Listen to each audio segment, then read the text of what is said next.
Cause. Nous terminons ce télétourisme par une petite visite à Huy, une ville que l'on connaît et que l'on aime bien, mais que l'on découvre sous un autre jour, puisque la plus ancienne maison de la ville a été reconvertie en atelier d'artiste. Christophe Deneville.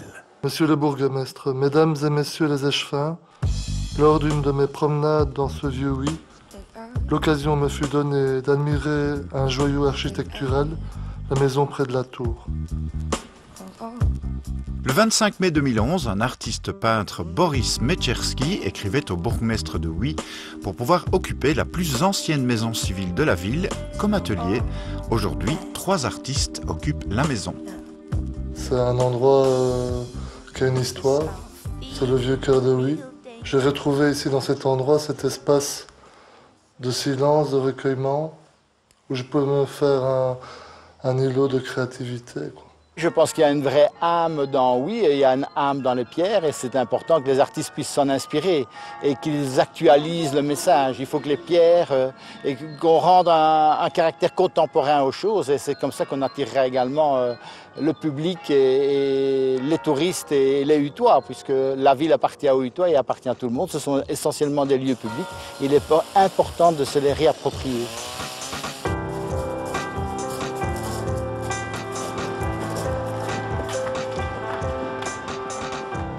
Des pierres aux artistes et des artistes aux pierres, l'occasion de revisiter le vieux Huy tombé du ciel, surtout qu'en 2012, la crypte romane de la Collégiale a été entièrement rénovée pour les septennales avec une toute nouvelle mise en scène de l'extraordinaire trésor qu'elle contient. Le trésor renferme ce qu'il renfermait, mais les pièces ont été mises mieux en valeur par la présentation que l'architecte en a donnée et le fait aussi que définitivement on a choisi de le laisser dans la crypte plutôt que de le remettre à son ancienne place qui était sous le jubé de l'église. Et puis avec la nouvelle présentation, on a fait des plateformes pour pouvoir retrouver le revêtement de sol d'origine qui sont des petits pavés d'Andenne qui renferment beaucoup de couleurs et beaucoup d'autres motifs, donc qui sont maintenant visibles au public en passant sur les passerelles. Huy est fille de Meuse, donc une ville fière avec une histoire riche et mouvementée et toujours un peu en avance sur ses sœurs Liège, Namur ou Dinan. On a été les premiers de la région à avoir une charte de liberté en 1066. On a été les premiers à avoir une si belle collégiale, une si grande collégiale, un si grand château, finalement par rapport aux environs. Et on a eu la chance de se développer justement au niveau de la batellerie, au niveau de plein de choses. On a eu beaucoup d'artisanat. Toutes ces faits ont développé la ville et on a toujours gardé une certaine fierté, même si finalement au niveau industriel c'est Liège et tout le bassin qui a repris la première place.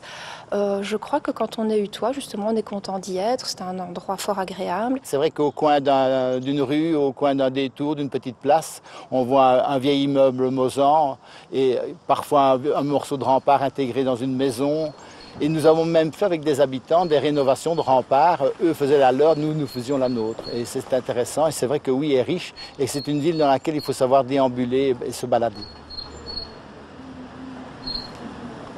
C'est assez comique finalement, cette muraille qui, est-ce qu'on n'en voyait pas l'utilité, a été intégrée. Mais c'est vrai qu'aussi à un moment, les autorités qui ne savaient plus trop quoi en faire de ce rempart, puisqu'il n'était plus utilisé, déjà au 19e siècle, se sont dit finalement, celui qui aurait envie d'utiliser une partie du rempart parce qu'il fait partie du fond de sa propriété en a le droit. Ça a permis peut-être aussi de sauver justement certains morceaux. Non seulement on peut et on doit sauver son patrimoine, on peut aussi s'y laisser vivre. Ninette Nisten voit et respire cette muraille tous les jours chez elle. Elle a tenu à intégrer les vieilles pierres dans son milieu professionnel et ce n'est pas qu'une décision esthétique. Pour rendre honneur à tous ceux qui l'ont élevé, je suis toujours admirative, moi, que ces gens ont élevé ce mur, 12e siècle, 13e siècle. Quand je passe en face et que je vois cette vieille pierre, je me dis, mais ces hommes qui ont transporté ça avec leurs mains, leur dos, il n'y avait pas de grue, et je voudrais leur rendre honneur, tout simplement.